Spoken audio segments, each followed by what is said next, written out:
Welcome, everybody. And today we're going to be addressing some regulation changes because of COVID-19 and also changes in reimbursement because of COVID-19.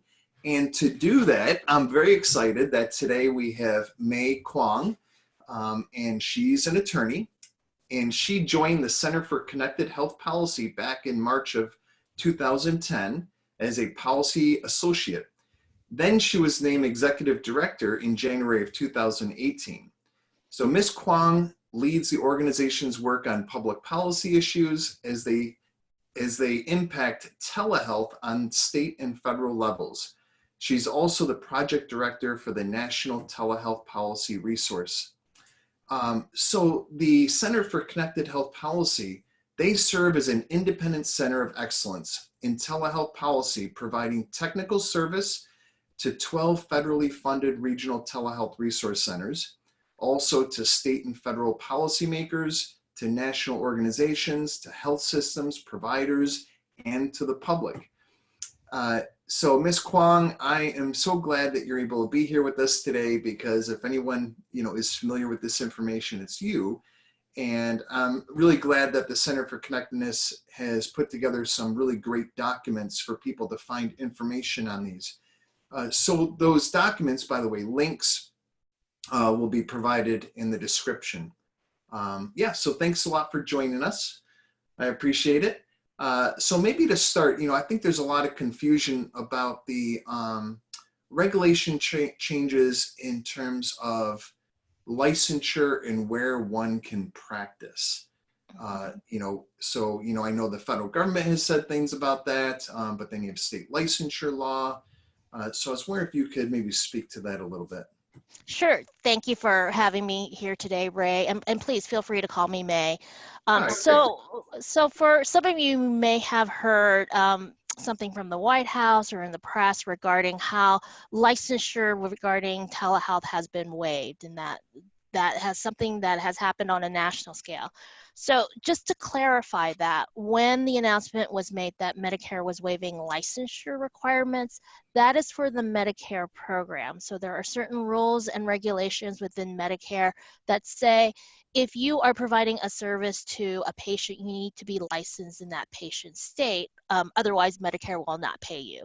So that type of rule was waived. And those are the only type of rules for licensure that the federal government can waive, because licensure is in the state's domain. So you have each state doing their own thing with regards to being licensed. Now, during this COVID-19 crisis, some states are relaxing some of those licensure requirements. So you're going to have to check each state that you wish to be involved in to see what they're doing. Not all states are doing that, and their relaxation of their licensure laws and regulations vary as well. You'll probably see a lot of it around the Medicaid program, where they're, again, like Medicare, relaxing some of the licensure requirements, but you definitely need to check with each state and exactly what they're doing. And I would also suggest that you check with the medical board of those states, because sometimes not only around licensure, but medical boards have some type of rules and regulations around telehealth and how they expect the licensees to utilize telehealth when they're providing services. So double check in both those areas before you think it's okay to practice in a state without a license. Excellent. Yeah. And then for Medicare, I assume you still have to be an approved provider, paneled with them, has to be an approved service. However, one thing that I believe has changed is the requirement of the originating site. Is that right? It has. So again, there was definitely a relaxing of some of the Medicare limitations for telehealth when using telehealth to provide services, but not all the limitations were relaxed. But two major ones were where the patient's located, which is called the originating site. So before COVID-19, the patient had to be in a specific geographical type area and a specific site. Now, geographical limitation was they needed to be in a rural area or a non-metropolitan statistical area. And they had a very specific definition for rural that could be very limiting. I'm based in California, for example, so pre-COVID-19, about 98% of the state of California would not have been eligible underneath those requirements. Wow. They did remove that geographical limitation. And one other limitation they had about where the patient was located was the site. Hmm. So usually it was some type of healthcare facility like a hospital or a clinic or a doctor's office where the patient had to be when the telehealth interaction took place. That too was removed. So it opened up places like the home, school Hmm. sites, because sometimes there are health services that you can get in a school, and other types of location, work for the patient, for example, if they're doing an interaction while they're at work. So those locations all became available, and that was a big thing to remove, a big restriction to remove. But there were still other limitations on what you can do with telehealth underneath Medicare and get reimbursed. Yes, yeah. And, a lot of us that have been practicing telehealth for a long time really hope that some of those temporary changes will create more sustainable policy changes Yeah. And ongoing.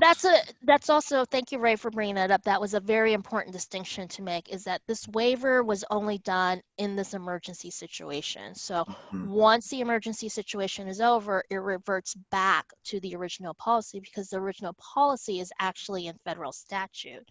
So it Sure. would then require another congressional bill to be passed and the president to sign it to actually remove those types of limitations permanently. Hmm. And then there's been other, relaxing of regulations. And I think it's because the government realizes that a lot of clinicians are not prepared to do telehealth, and the patients are not prepared. So usually when someone does telehealth, the patient's requesting it, and patients request it when they're fairly comfortable with it. Mhm. You don't really get patients that really don't want to use technology and request telehealth. That doesn't happen very often. But right now, the patients are forced into it, even though it's not Mhm. something they want to do. Clinicians are forced into it, even though it's not something they want to do. So I know some of those policy changes, seem to be related to that. And in regards to that, with behavioral health, clinicians who provide psychotherapy over the phone, we all know it's very effective, just as effective as anything else, right? But it's not a reimbursable service through Medicare. So I wonder, have you seen any changes in that regard because of the availability for technology during this crisis? To do it over by phone. Correct. So there are a couple of things that you can do over phone that Medicare will reimburse, but it's not considered a telehealth service. And they're also probably not extensive types of services that you're thinking of, Yeah, like an correct. actual 1 hour consultation or visit with a patient. It's Sure. what they Oh, call, there's like a series in Medicare of codes that use technology, but they don't call them telehealth. mm, Because they're saying it's not a complete one-on-one type of replacement for a direct service that they're talking about. It's like other things that they hadn't thought would be done unless you had the technology. So mhm, one of the things is like a virtual check-in, which mhm. is not what you're talking about, a really quick check-in. It's Right. like a consultation. It's just a really quick check-in, doesn't pay a lot, but you could do it over the phone. Where Mhm. you are seeing more relaxation of allowing the phone to be used is on the state level. So there are actually a lot of states when they have, you'll see it in their waivers or their guidances or their emergency proclamations, where they'll say, we're expanding the use of telehealth in the Medicaid program and telephone. So, and the reason they do that they specifically call out phone, is because in a lot of states, actually most of them, they have a specific definition for telehealth or Right. telemedicine, depending on what term they use, and phone is explicitly excluded. Yeah. So if they just said the waivers for telehealth, phone would not be included. So they're including phone to probably address that exact thing that you're talking about, Ray, and that Mhm. some people don't have the technology with them, Right. or Yeah. they're uncomfortable, or they don't have a smartphone or something. Hmm. So they Yeah. are trying to get the services to them if they can by whatever means. Mhm. Yeah, and clinically, a lot of people respond better to phone sessions and are much more satisfied with it because that's Mhm. what's a fit for them. So yeah, hopefully that will change. So another thing that's been relaxed is with HIPAA law, the Office of Civil Rights, saying that they're not going to, enforce penalties if people are using technology that doesn't allow them to be HIPAA compliant when using it, such as using video conferencing platforms that don't provide a business associate agreement. And I can understand that because people are just kind of being thrown into it and they don't know what to do. and the patient might not be familiar with how to use these technologies, and they're only familiar with how to use FaceTime because that's what they've been using in their personal life for a long time. But then we also have state laws, right? We have state licensure law. We have codes of ethics that say only use secure means of communication. And so clinicians, and then there's codes of ethics that say, listen, you ought to be aware of emerging technology, right? And you ought to learn these things to be prepared for it. So, it's kind of a both and situation. I don't know if you want to speak to that, if you can speak to that a little bit about OCR's relaxation of that, the penalties for using video conferencing platforms that don't provide the BAA. Yeah, I think probably you essentially covered all the points that I would have covered in that it is OCR and it is HIPAA, but what you'll find actually in a lot of states is that HIPAA is the floor. States may actually have a lot more stringent protections and laws and regulations. So OCR may have waived that, but then you run into like the state laws and regulations that you're doing, and some states might be relaxing that, but then there's relaxation, but how far are they relaxing it, or they're not touching it at all. So again, like with licensure, you need to be aware of like what states are doing, what licensure boards require them. Again, going back to like licensure boards may have some type of rules for their licensees where it says like, and you will abide by all these laws. So that's another thing to be aware of like, the feds may have said something, but then you do also run up against what the states may require you, and they may not have been as flexible with with those types of rules. One thing that so I'm a telehealth research center and I work with like 13 other ones, and we understand this is a crisis and people are trying to do this quickly, but we've also been encouraging them to still keep in mind best practices in order to ensure effectiveness and safety to the patient, and also protections for the provider themselves, and that you don't want to potentially get into the wrong path of things that might come back later to haunt you. So we encourage them to still look at various ways in order to make sure that you're still abiding by those security laws. I would understand it a little bit better in that like you might want to be a little bit more lax with that if there weren't like a lot of options out there. But the thing is, there are a lot of options out there, Right. and the technology field is trying to step up in this time of crisis to assist people. Not an advertisement for them because I cannot advertise. I have no affiliation. But for example, like Zoom has like tried to step up Like to what we're accommodate using people. right now. Yes, what we're using right now, to not only accommodate healthcare providers, but also, just people who are trying to, keep their business afloat with like what we're doing now of having meetings. So there are still a lot of options out there that still will help you meet these typical laws and regulations too. Right. One piece that might be difficult for people, however, like say using Zoom. So Zoom provides the business associate agreement, but for HIPAA compliance, you really have to go well beyond that. You have to conduct a risk analysis and create a risk management plan for using the technology. Like I've spent months conducting a risk analysis on Zoom and how to configure it appropriately, and protocol and user guides in order to be HIPAA compliant, because of the vulnerabilities to losing data and someone accidentally ending up in the session, and like there's quite a bit of vulnerabilities if you just try to use it out of the box, but that does take time. But at least it does have the framework to provide clinicians. And then we have private insurance. So sounds like quite a few private insurance companies are at least temporarily allowing or reimbursing for telehealth services that they haven't before, is what I'm hearing. However, I hear clinicians are trying to call to verify benefits and trying to get a hold of their local provider rep, and like they're not being able to get through to anybody or get answers, so they're unsure whether or not it's going to be reimbursable. What are your thoughts on that, and what have you been hearing in regards to that? Yeah, private insurance, and really to be fair to everyone, this is still like so we're all in crisis mode and it's still Yes. evolving. So people are still working on this. I mean, we're now hearing things about Medicare reimbursement and that some people are trying to get reimbursed for services that they Mhm. provided underneath like these new changes and they're getting it rejected. There is probably going to be sort of this lag time Mhm. of like, we've changed this policy of like it filtering down and actually making it work. So I'm not surprised to hear that they may be having difficulty reaching people.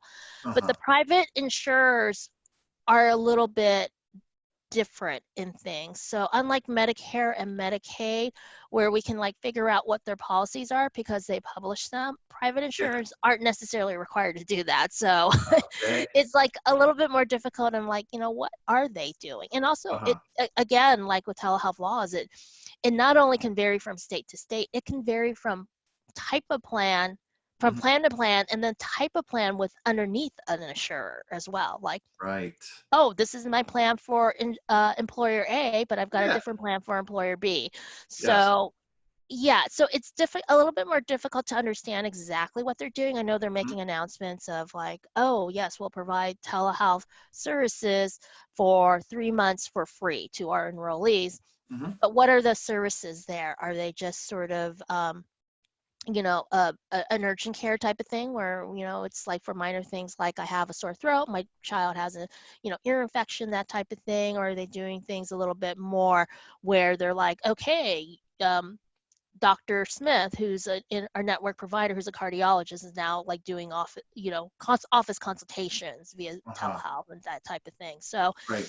yeah, Yeah. it's going to vary, and it is like a little bit of a unknown area because I've tried this in the past, and I'm not saying all health plans do this, but sometimes health plans can be very protective of their information of like what their policies are, and Mhm. we're just not sure. The enrollee probably knows, but I say this a lot. If you're anything like me, I'm guilty of this as well. When I get something from my health insurer, I kind of look at it and go, oh, that's nice. And then I kind of put it aside Yeah. and forget Right. about it. So I don't know how many, people with Yeah. health insurance even know that they have telehealth as an option. Right. Yes. Or how to access it. One thing that's been a real barrier that you might be able to help with is a lot of insurance companies, they will contract with a telemental health organization, Hmm. and they're telling the behavioral health clinicians, if you're going to be reimbursed for providing telemental health, you have to be a part of this other private organization that we've contracted with to do telemental health. Yeah. Now I've heard that's illegal, um, but they're stating that over and over again to a lot of clinicians, and then the clinicians are not working for that other organization, and then sometimes they'll try to get you know become a provider for that organization and find out that they're not taking more clinicians. So it really creates a barrier, to access. Yeah. It's depending on the state, it's not illegal. And actually, that was an issue that policymakers had begun to flag pre-COVID-19, where they have been noticing. So a lot of states have like laws on their books where they say health plans, this is how you must treat telehealth.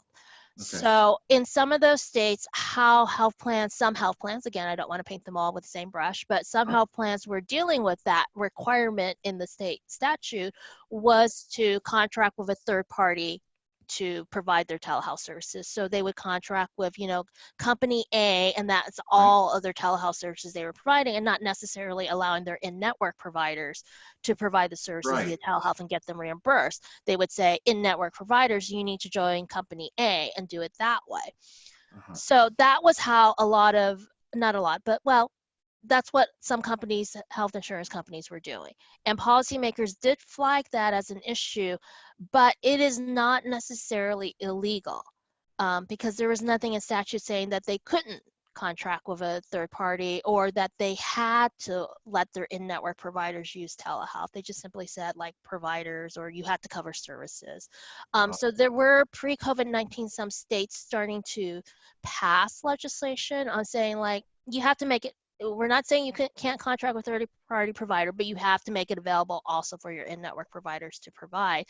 And when Medicare, because of federal law, relaxed, gave Medicare Advantage plans more flexibility to cover telehealth delivered services, they actually made that a requirement for those health plans of saying like, oh, but for these expanded telehealth services that you're going to cover and that, you know, we would pay for in your contract, it needs to be an in-network provider that does it, not Okay. like, you know, contracting with somebody.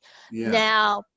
Now they were starting to consider maybe relaxing that requirement. So there Uh, was something in the Federal yeah. Register last Because summer about that. the problem obviously that it creates is, say you were my client and we've been working together for a while, and all of a sudden you need telehealth for whatever reason, you get ill or something. Um, Now, if I'm not like a provider, with that particular organization that they use, now all of a sudden I can't be reimbursed for providing telemental health services for you. So it certainly creates a problem. Maybe there's some benefits, but to limit it, yeah, it seems to really create some problems with continuity of care and quality of care. Yeah. Yeah, in some ways. Yeah, I've So gotten that exact question actually from consumers who have called me from various states and said, I was told this, how is that possible? I thought there was a law. And right. I said, but there's no law that says they can't do it. Okay. So Yeah. yeah, Yeah. actually very few states have that type of language on their books. I do know states were starting to look at that at COVID-19, where they were saying they were starting to, you know, introduce legislation to say like, and they weren't prohibiting it, to say like you can Mhm. still contract with third-party provider. You just got to let your in-network providers be able to do it too. Yeah. Yeah. Well, I really appreciate all the work that you and your team have put into putting together these documents. So the documents are organized so well. Like it's not it's not reading some governmental documents or something like that, or legal documents or insurance policies. This is very easy to read and find the information that you need in terms of telehealth coverage. That's seems to be fairly up to date, really up to date. Yeah, well, Um, I would suggest actually that's out of date. Looking yeah. at that now. Okay. Yeah, Well, go to every minute it's going to be yeah, right. go to our website. That's updated a little bit more frequently. We finally got Yeah. pages built for both that document you showed Okay. beforehand and also for the states, because it's just it's changing so fast in this environment that that was like the quickest way we thought of to like do it. So would this So be, going right to your website and going to telehealth policy and the yeah, or just go right to our landing page. Just, you know, okay, yeah, sure. just go right here and just click on the COVID-19 thing. We're Yeah. working on having a larger banner so it's a little bit more obvious for people Uh-huh. to see and click on. So Yeah. yeah. Yeah, yeah, and I've seen this, and I really like how you go over Medicare and then Medicaid and then private insurance. Yeah, that was very, very clear and helpful. I mean, I think it was very, very well done. So I really appreciate it. And know Yeah. everyone else will too. I also have to give a shout out to my staff as well. Uh, So for those who are not familiar, the Center for Connected Health Policy, you're looking at a third of the staff right now. So there's only three of us. wow! So How do you do it?